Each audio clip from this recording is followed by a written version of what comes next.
우리 기도하심으로 표다 시작하겠습니다. 하나님 감사합니다. 오늘도 말씀 앞에 우리를 불러주시니 감사합니다.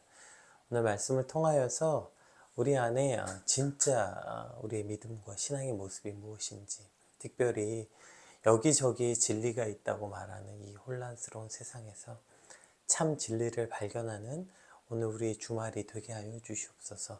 감사합니다. 예수님 이름으로 기도드립니다. 아멘. 오늘 저희 함께 살펴볼 말씀은 골로새서 1장 9절에서 20절까지 말씀입니다. 이로써 우리도 듣던 날부터 너희를 위하여 기도하기를 그치지 아니하고 구하노니 너희로 하여금 모든 신령한 지혜와 총명에 하나님의 뜻을 아는 것으로 채우게 하시고 우리로 하여금 빛 가운데 성도의 기업의 부분을 얻기에 합당하게 하신 아버지께 감사하게 하시기를 원하노라. 그가 우리를 흑암의 권세에서 건져내사 그의 사랑의 아들의 나라로 옮기셨으니 그 아들 안에서 우리가 속량 곧 죄사함을 얻었도다. 그는 보이지 아니하는 하나님의 형상이시요 모든 피조물보다 먼저 나신 이시니 만물이 그에게서 창조되되 하늘과 땅에서 보이는 것들과 보이지 않는 것들과 혹은 왕권들이나 주권들이나 총치자들이나 권세들이나 만물이 다 그로 말미암고 그를 위하여 창조되었고 또한 그가 만물보다 먼저 계시고 만물이 그 안에 함께 섰느니라. 그는 몸인 교회의 머리시라. 그가 근본이시요 죽은 자들 가운데 먼저 나신 이시니 이는 친히 만물의 으뜸이 되려 하심이요 아버지께서 모든 충만으로 예수 안에 거하게 하시고 그의 십자가의 피로 화평을 이루사 만물 곧 땅에 있는 것들이나 하늘에 있는 것들이 그로 말미암아 자기와 화목하게 되기를 기뻐하심이라. 아멘. 이제 오늘 본문은 이제 바울이 이 편지를 이 골로새서를 기록한 그 이제 본격적인 목적에 관한 도입 부분이에요. 제가 골로새서가 처해 있는 환경을 이제 처음에 말씀드렸을 때 골로새서가 쇠락한 이유가 그때 이제 일어났던 이 대지진뿐 아니라 온갖 종교들이 그 안에 들어와서 극심한 혼란스러운 상황이라고 말씀드렸잖아요. 이 골로새 교회 역시 마찬가지죠. 당시 골로새 교회에 침투한 그 초기 영지주의 사상과 그 헬라 철학 사상 또 유대주의까지 들어와서 골로새 교회 자체가 굉장히 혼란스러운 상황, 이게 옳다, 이게 맞다, 이것이 진리다, 여기저기 이것이 진리라고 그 말하고 가르치는 즉 거짓 교사들이 이제 그 여기저기 있었던 것이죠. 그러한 상황에서 지금 이제 바울은 올바른 믿음과 신앙이 무엇인지 지금 오늘 골로새 교인들에게 그 이제 가르치고 있는 내용입니다. 이제 9절에서 12절까지는 이 바울이 골로새 교회를 향한 본인의 기도가 어떤 내용인지 이제 기도에 관한 내용을 기록했고 13절부터는 이제 본격적으로 참 진리이신 예수 그리스도에 관한 내용을 기록했는데요. 왜냐면 여기저기 진리가 여기 있다, 진리가 저기 있다 막 하니까 참 진리이신 그리스도가 누구시냐? 그분은 곧 하나님의 형상, 하나님의 본체시다. 그분의 신분, 또 그리스도가 어떤 분이시지, 그분은 어떤 사역을 하셨는지 이것이 이제 명시적으로 언급되어 있어요. 따라서 이 오늘 본문은 그 요한복음 1장 그 18절까지 또 히브리서 1장에서 3장과 더불어 대기독론이라고 불리워지는 그 기독론에 관한 내용입니다. 이제 교회 내에 있었던 그 유대 율법주의들, 이단, 천사 숭배 사상, 금욕주의, 반도덕적 영지주의, 뭐 이런 수많은 이단들이 침투해서 교회 안에 복음을 변제시키고 또 그들의 이제 골로새 교회 이제 성도들의 신앙을 흔들어 놓았기 때문에 바울은 오늘 본문에 이 바른 기독론, 진짜 진리가 무엇인가 이제 이것을 제시함으로 이 당시 골로새 교회 성도들에게 그 이단을 경계하고 바른 신앙을 세우기 위해서 지금 이러한 이야기를 하고 있는 것이죠. 그런데 이제 오늘 이제 본문 내용이 많기도 하고요. 이 기독론에 관해서만 살펴봐도 사실은 뭐 이거 오늘 시간 안에 다 끝날 수가 없으니까요. 오늘 과감하게 이 기독론은 그 저희가 히브리서 1장에서 3장 때 이미 살펴봤잖아요. 혹시 궁금하신 분들은 그 피우다 히브리서 1장에서 3장을 한번 참고해 주시면 지금 여기서 말하는 이 기독론에 대해서 구체적으로 한 절 한 절 우리가 설명했던 내용들이 거의 그 형식이 비슷합니다. 예, 그래서 이제 예수님이 오신 이유가 무엇인지, 그분은 본진상 하나님의 형상이시고 이제 뭐 어떤 분이신지 쭉 이제 그분이 이 땅에 오신 일, 하신 일, 또 교회의 머리가 되신 일에 관해서 이제 히브리서에서 한번 살펴봤으니까 우리 그거는 조금 오늘 네, 건너뛰고, 오늘 그 초반에 있던 이 9절에서 12절까지, 그러니까 바울이 이 골로새 교회를 향한 했던 기도가 무엇인지, 오늘 이 기도를 통해서 이 진리를 어떻게 구별했는지에 대해서 우리가 좀 요 초반절을 집중해서 먼저 한번 살펴보려고요. 특별히 9절. 이 9절 한 절만 봐도 사실 뭐 거의 오늘 비우다 시간을 다 할애해야 될 거예요. 이 9절 한번 볼게요. 이로써 우리도 듣던 날부터 너희를 위하여 기도하기를 그치지 아니하고 구하노니 너희로 하여금 모든 신령한 지혜와 총명에 하나님의 뜻을 아는 것으로 채우게 하시고. 사실 내용상 그렇게 어려운 건 없을 것 같아요. 그런데 이제 이거 조금 우리가 살펴봐야 되는 부분들이, 이 당시 배경과 목적에 따라서 이 본문을 보게 될 때 이제 이해가 조금 더 쉬울 것 같습니다. 그러니까 바울은 오늘 본문 시작하면서 뭐라고 얘기하냐면, 내가 너희를 위해서 기도를 그치지 않고 있다, 이렇게 말해요. 그러니까 그들이 향한 그치지 않는 자신의 기도를 말하고 있죠. 그러니까 바울의 기도는 그냥 비단 내가 널 위해 기도하고 있어, 나 널 위해서 기도하는 사람이야, 이렇게 내가 너희를 기도하는 사람이란 자신을 드러내고자 하는 게 아니라, 지금 기도했다는 것 자체가 골로새 교회의 지금 이 혼란스러운, 극도로 혼란스러운 이단이 가득한 곳에서 자신이 가르쳐야 되고 선포해야 되는 첫 번째 내용인 거예요. 그래서 이 기도에 대해서 이렇게 자세하고 구체적으로 길게 기록하고 있는 거죠. 그러니까 막 여기에 진리가 있다, 저기에 진리가 있다, 이거다 저거다 얘기했잖아. 뭐 유대 율법주의도 들어와 있어요. 뭐 천사 숭배 사상, 금욕주의, 뭐 반도덕적 영지주의, 뭐 별의별 이단이 다 들어와 있는 이 상황에서 바울이 첫 번째 말하고 있는 게 바로 기도라는 거예요. 기도. 나의 기도가 어떻게 돼? 너희를 위한 기도가 그치지 아니했다, 이렇게 기록되어 있거든요. 여기서 이 그치지 아니했다라는 이게 문장이 뭐냐면, 이 문장을 보면, 그러니까 단어도 그치지 않았다, 그러니까 계속해서 지속되고 있다고 말하고요. 이 문장의 형식도 뭐냐면 현재 진행형이에요. 그러니까 매일 하는 행동에 관한 문장이거든요. 그러니까 이게 이중적 표현도 있는 거예요. 나는 널 위해서, 너희를 위해서 그치지 않고 기도하고 있고 날마다 기도하고 있다. 이거 이중적 표현인 것이죠. 그러니까 지금 이때의 모두 혼란스러움, 헬라 철학, 초기 영지주의, 뭐 이것이 진리다, 이것이 옳은 신앙이다, 이것이 바른 것이다, 이 진리가 여기 있다 저기 있다, 말이 가득한 그 세상 속에서 사도 바울이 참된 진리를 구별한 첫 번째가 바로 이거라는 거예요. 기도를 그치지 않는 거. 이게 첫 번째라는 거예요. 여러분, 데살로니가 전서에서도 뭐죠? 항상 기뻐하라. 그다음에 뭐 쉬지 말고 기도하라. 여기서 말고 쉬지 말고 기도하라를 보면서 어떻게 안 쉬고 기도 24시간 잠도 자야 되고 밥도 먹어야 되고, 여기서 말하는 이 쉬지 말고 기도하라는 것은 지속적이고 반복되는 기도를 말하는 거예요. 그러니까 요즘 표현으로 말하면 기도의 루틴 같은 거죠. 내 삶에 계속해서 지속적으로 그치지 않는 기도의 시간과 기도의 자리가 계속해서 있어야 된다는 거예요. 이게 이제 기도의 루틴. 왜일까요? 이게 진짜 믿음이니까요.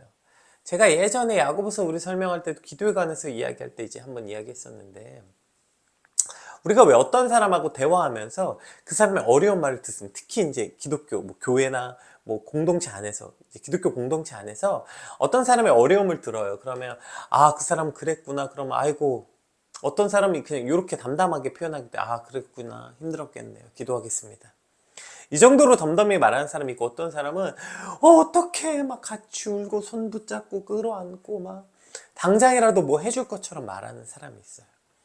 근데 여러분, 그러면 비교적 덤덤하게 아이고 그러셨구나, 기도하겠습니다 라고 말한 사람보다 막 끌어안고 눈물 흘린 사람이 뭔가 더 진짜 그 사람을 위한 사람 같고, 더 진짜 어떤 기독교에 입각한 사랑의 모습인 것 같이 보이지만, 여러분 그렇지 않다고요. 왜냐하면 그건 그냥 감정이니까요.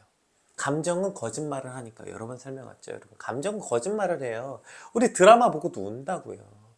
드라마에 어떤 불쌍한 아이 나온다고 운다고요. 그 불쌍한 아이 자체가 설정이고 실존하지 않는 건지 알면서도 그냥 감정은 거짓을 구별하지 못해. 그래서 그 거짓말인 걸 알면서도 운다고요. 근데 그게 아무 의미가 없는 거예요, 내 삶에. 그냥 감정은 그냥 거짓말을 한다고요. 그럼 진짜는 뭐냐? 그래서 돌아가서 기도했냐고요. 내가 오늘 그 사람 붙잡고 손을 붙잡고 울어준 게 핵심이 아니라, 그래서 그 사람을 위해서 집에 가서 그 얘기 듣고 마음이 아팠으면 그래서 붙잡고 기도했냐고요, 하나님 앞에서. 그리고 그 기도를 얼마나 지속적으로 계속했냐에 따라서 그 사람에 대한 내 마음의 진심과 그것이 나타나는 거예요. 그냥 어떡해 막 손 붙잡고 울고 방방 뛰고 끌어안고 해놓고 집에 가서 그 사람을 위해서 기도하지 않았다면 그 앞에 했던 그 감정이 거짓말이라고요. 그 거짓이라고, 거짓.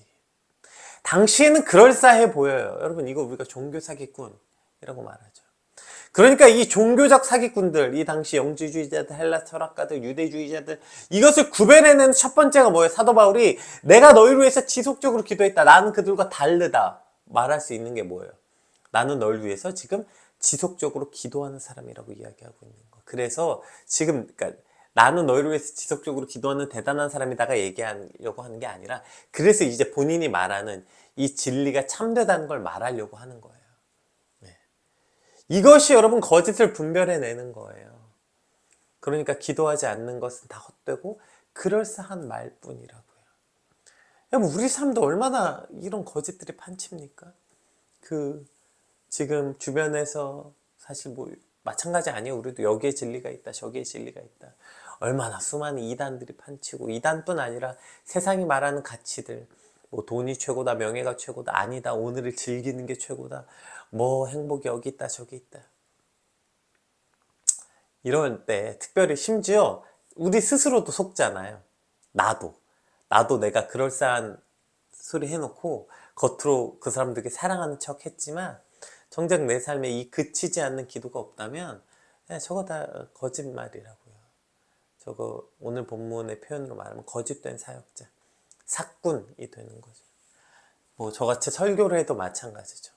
제가 매일 아침마다 여러분에게 설교하고 막 뭐 대단한 말씀을 선포하는 것처럼 말해놓고, 그리고 나서 그것을 제가 기도하지 않는다면 저 역시 그냥 사꾼 목사는 거짓된 헛소리 하는 거죠, 여기 앉아서. 근데 여러분, 우리가 여기서 한 가지 이 거짓에 대해서 한 가지 우리가 살펴봐야 되는 게, 그러니까 우리가 사기꾼도 이런 표현 있잖아요. 그러니까 뭐 사람이 거짓말하냐, 돈이 거짓말하지. 이 무슨 말이냐면, 누군가한테 돈을 빌릴 때 애초부터 떼먹으려고 빌리려고 한 게 아니라 진짜 진심은 갚으려고 했어. 근데 상황이 안 되는 거야. 그러니까 결국에 결론적으로 거짓이 됐다. 이 말이 돈이 거짓말한다, 이런 뜻이잖아요. 우리도 마찬가지예요, 여러분. 우리가 거짓된 신앙 하려고 하는 거. 우리가 어떤 사람에 대해서 진짜 그 사람을 듣고 진짜 마음 아파했어, 울었어. 그러면 애초부터 오케이, 난 그 앞에서 그냥 거짓으로 울기만 하고 기도는 안 해야지, 이러려고 그런 사람이 어딨어요. 깨닫기도 했고 결단도 했고 감동도 받았고 고백도 했어. 그런데 문제는 뭐예요? 그걸 지속할 힘이 없어요. 지속할 힘이 없어. 그게 기도라고요. 기도는 그것을 지속해서 싸우게 하고 싸워서 마침내 이기게 하는 그 능력, 그것이 바로 기도에 있다고. 즉 감당할 힘은 깨달음에 있는 것도 아니고 결단에 있는 것도 아니에요. 그것은 어디 있어요? 바로 기도하는 것에 있다고요. 깨닫기만 하면 뭐예요? 잘하지 않아. 이따 뒤에 나올 텐데 잘하지 않아요. 깨닫고. 우리가 왜 마음이 씨앗이 어느 밭에 심겨져 있나 나오죠? 뭐 길가에 심겨진 씨앗, 뭐 돌밭에, 뭐 가시밭에. 거기 여러분 씨앗은 다 심겨요. 그게 깨달음이고 그게 감정이에요. 이걸 아하 포인트. 아하! 어떤 팍 오는 그 감정. 다 있어. 그건 다 있어. 근데 그것을 지속할 힘이 없어. 왜요? 기도하지 않으니까요. 그러면 애초부터 좋은 밭이 있는 게 아니라 기도는 밭을 일구는 거예요. 그 씨앗이 자라도록. 이것은 우리의 힘으로 할 수 있는 게 아니기 때문에, 그래서 기도밖에 없는 거죠. 그래서 기도하는 일만이 진짜라고 말하고, 기도하는 일만이 진짜 믿음이라고 말하는 거예요. 오늘 여러분 말씀 듣고 깨닫고 막 깊은 감동이 있었어요? 그걸 가지고 그냥 어쩌다 한번 탁 하는 기도 말고, 그 기도를 지속적으로, 그러니까 그치지 않고 있는 기도, 이 감정에 치우쳐 한 번 하는 기도가 아니라 그치지 않는 기도하는 삶, 이것이 우리 신앙의 아주 본 모습이라는 것이죠. 이것이 거짓과 진실을 구별하는 아주 중요한 판가름이 바로 지속적으로 기도하는 삶이라는 거예요. 오늘 9절 하반절에 보면 또 아주 중요한 말씀이 하나 나오는데요. 너희로 하여금 모든 신령한 지혜와 총명, 여기서 뭐라고 말하냐면 너희로 하여금 모든 신령한 지혜와 총명이 하나님의 뜻을 아는 것으로 채우게 한다. 여기 근데 아주 핵심 포인트의 단어가 뭐냐면 신령한 지혜. 신령하네, 신령한. 그냥 지혜와 총명이 아니라 신령한 지혜와 총명에로 표현하고 있는 거죠. 여기도 아주 중요해요. 여러분 여기서 이제 신령하다라는 게 푸뉴마티코스라는 단어인데 이게 뭐냐면 하나님의 영으로 충만한, 즉 하나님의 영에 의해 지배받는 이런 뜻이에요. 이거 성령 충만이랑 매우 비슷한 단어죠. 하나님의 영에 의해 지배받는 것, 즉 그러니까 여기서 말하는 지혜와 총명은 하나님의 영으로, 즉 성령으로 가득 차서 성령이 주시는 지혜와 성령의 총명을 말하는 거예요. 왜냐하면 당시 헬라 철학가들은 자신의 지혜와 학문이 지혜와 총명이라고 말했고요. 당시 초기 영지주의자들은 자신들만이 경험한 그 신비로운 영적인 지식을 가지고 있다고 주장했거든요.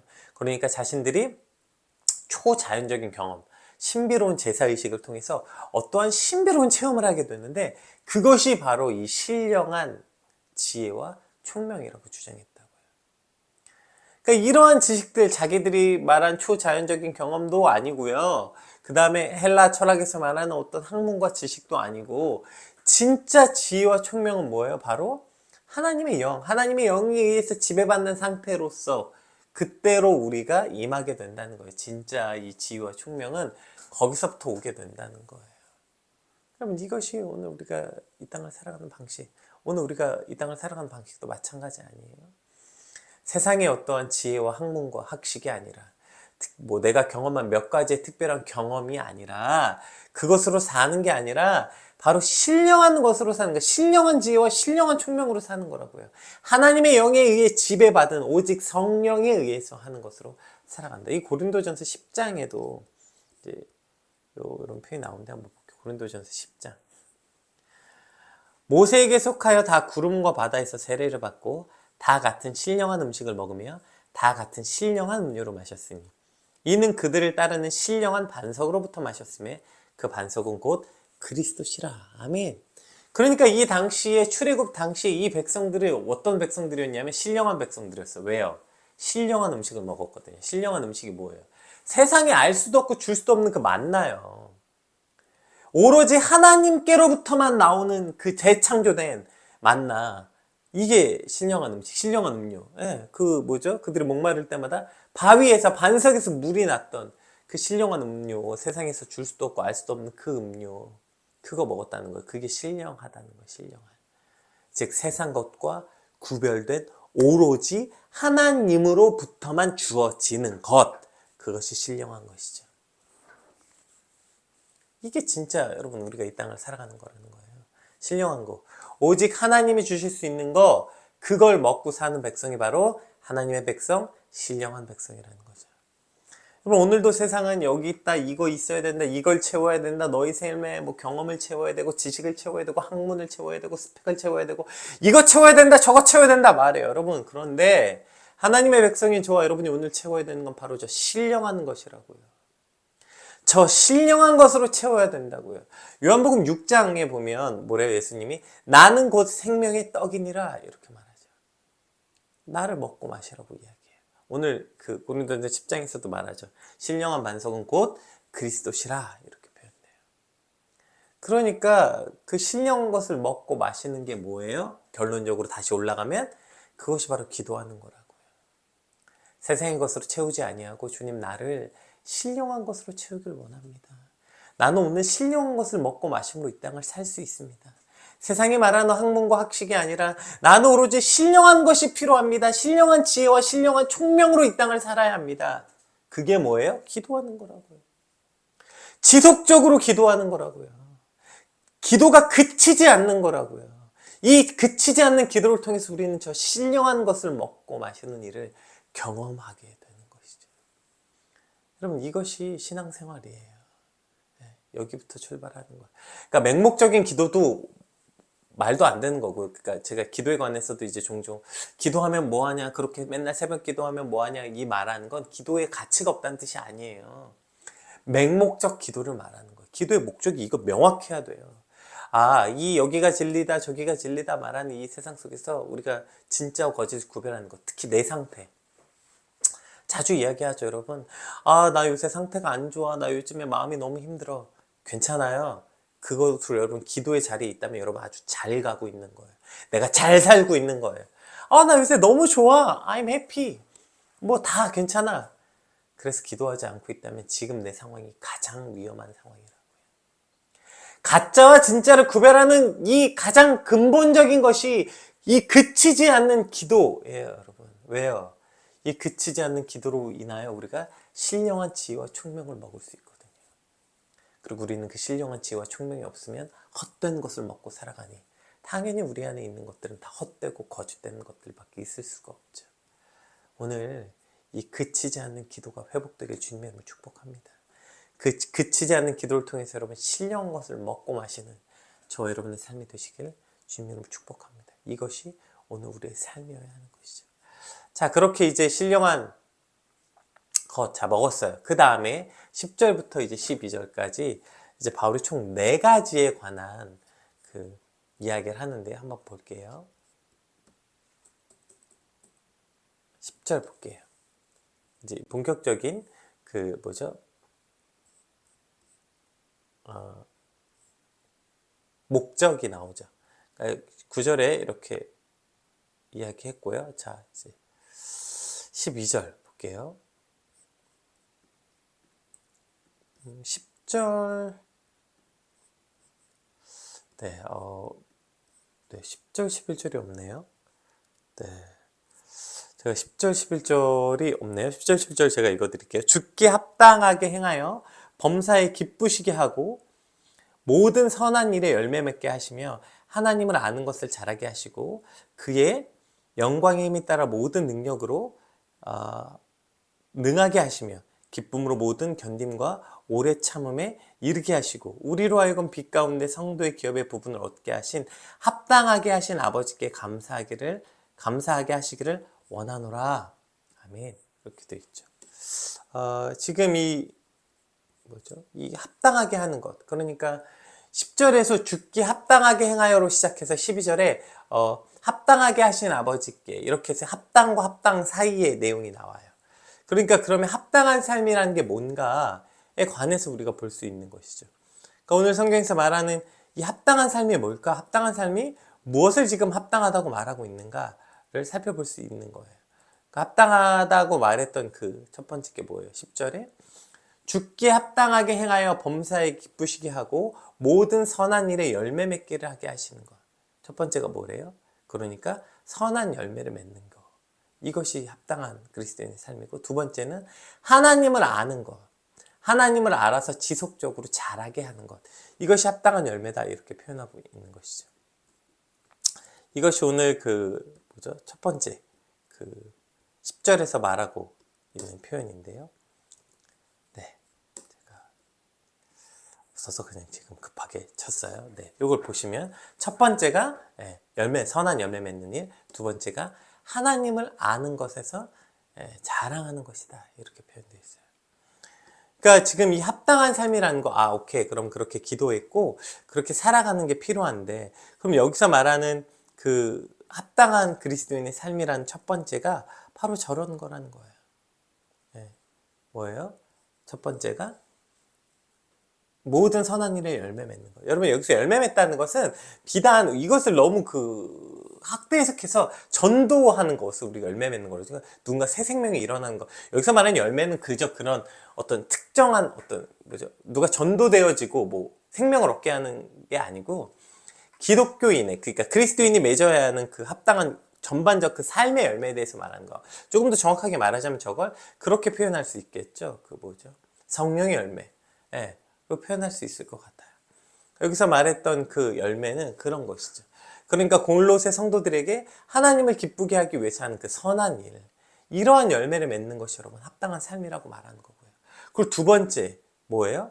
하나님을 아는 것으로부터 자라야 된다는 거예요. 여러분, 이 생명이 있고 없고가 가장 핵심이 뭐예요? 잘했냐 잘하지 않았냐잖아요. 결국에 우리의 합당한 성도에 합당한 삶이라는 건 우리 삶의 열매가 맺혀야 되고, 그 다음에 우리 삶이 잘하고 있는가, 우리 안에 그 내적 성숙함이 있는가, 어제보다 오늘 우리가 조금 더 잘하는가. 사실 뭐 하루하루 우리가 잘했다고 표현할 수는 없겠지만 최소한 우리 한 달의 삶을 돌아보고, 특별히 이제 연말이 다가오잖아요. 그랬을 때 우리가 뒤를 돌아봤을 때 작년보다 내가 그래도 조금 더 합당한 열매를 맺는 삶이었는가, 즉 하나님을 아는 지식으로 자랐는가. 만일 돌아봤는데 잘하지 않고 그랬다면 내 안에 생명이 없는 삶이라는 걸 빨리 깨달아죠. 그리고 생명이 있는 그리스도께 나아가는 것, 이것이 오늘 우리가 살아야 되는 방식이겠죠. 11절도 한번 볼게요. 그리고 이제 세 번째, 합당한 삶이라는 건 그의 영광의 힘을 따라 모든 능력으로 능하게 하시며 기쁨으로 모든 견딤과 오래 참음에 이르게 하시고. 이게 세 번째 가르침이에요. 뭐예요? 어떠한 상황에서도 하나님의 능력으로, 하나님이 주시는 능력으로 강한 믿음을 가져서 인생의 모든 어려움 가운데서 어떻게 해요? 기쁨으로 모든 견딤과 참음을 이루게 하는 것. 이게 여러분 계속 제가 믿음에 관한 설명할 때 이거 자주 얘기하죠. 그러니까 합당한 그리스도인의 삶, 합당한 믿음은 뭐냐면 선한 열매를 맺어야 되고, 그리스도를 아는 지식에서 자라야 하고, 세 번째는 기쁨으로 오래 견딤과 참음이 있어야 된다는 거예요. 이것이 그리스도인의 합당한 삶이라고. 지금 여기 이것이 옳다 저것이 옳다, 그리스도인이 이렇게 살아야 된다 저렇게 살아야 된다, 저 수많은 영지주의자들이 떠들어대는 속에서 바울이 이렇게 얘기하는 거 아니. 합당한 그리스도인은 무슨 금욕하고 뭐 새로운 신비로운 체험을 하고 이런 게 아니라, 합당한 그리스도인은 이렇게 사는 거야 라고 말해주는 거죠. 선한 열매를 맺어야 되고 하나님을 아는 것으로 자라야 하고, 너희가 처한 모든 그 고통과 환난 속에서 기쁨으로 견디고 참아야 되고, 그리고 마지막 12절에 이제 이렇게 우리로 하여금 빛 가운데 하나님께 감사해야 된다, 이런 표현이 나오죠. 볼게요. 우리로 하여금 빛 가운데서 성도의 기업의 부분을 얻기에 합당하게 하신 아버지께 감사하게 하시기를 원하노라. 이것이 이제 네 번째. 그러니까 그렇게 되면 어떻게 돼요? 우리에게 주실 아름다운 기업을 주실 하나님께 감사한다. 이게 각각이 아니라 여러분 보시면 쭉 연결되어 있어요. 그러니까 선한 열매를 맺는 것이 하나님을 알아서 잘하는 삶이잖아요. 그렇죠?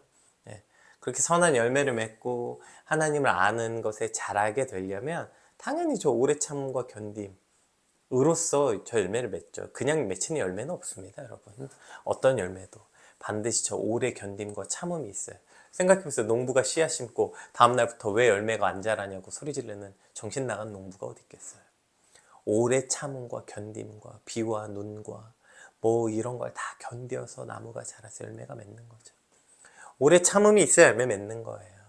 그리고 궁극적으로 어떻게 오래 참아요? 이 아름다운 기업을 주실 그 하나님을 소망하고, 그리고 감사함으로 우리가 저 인내를 할 수 있게 되는 것이죠. 이것이 그리스도인의 삶이다, 이것이 합당한 삶이다, 이렇게 말하고 있는 것입니다. 그럼 오늘 우리가 본문을 통해서 이 그리스도인의 삶이 무엇인가, 그러니까 참과 거짓을 구별하는 게 무엇인가. 그래서 첫 번째, 기도에 관한 것. 기도하고 있나, 기도하지 않는가. 이것이 우리의 믿음과 신앙을 참과 거짓을 구별하는 방법이고요. 두 번째는 저 네 가지의 오늘 사도 바울이 이야기하고 있는 네 가지의 간구. 선한 열매를 맺고 하나님을 아는 지식으로 자라고, 그리고 기쁨으로 오래 참고 견디고, 그리고 하나님이 주실 기업을 소망하고 하나님께 감사하는 것. 이것이 합당한 믿음이라는 거예요. 오늘 나의 믿음이 이러한 합당한 삶을, 합당한 믿음을 갖고 있나, 나의 믿음이 참인가 거짓인가 돌아보고 우리가 참된 믿음을 꿈꾸고 소망하는 저와 여러분의 주말이 되시길 주님 축복합니다. 주님, 이런 삶을 살게 도와주세요. 나의 믿음이 이런 참된 믿음이 되게 해주세요. 우리 받은 말씀 놓고 오늘이야말로 기도가 더 중요하겠죠. 지속적으로 끊이지 않는 기도, 오늘 같이 기도하겠습니다. 기도합시다.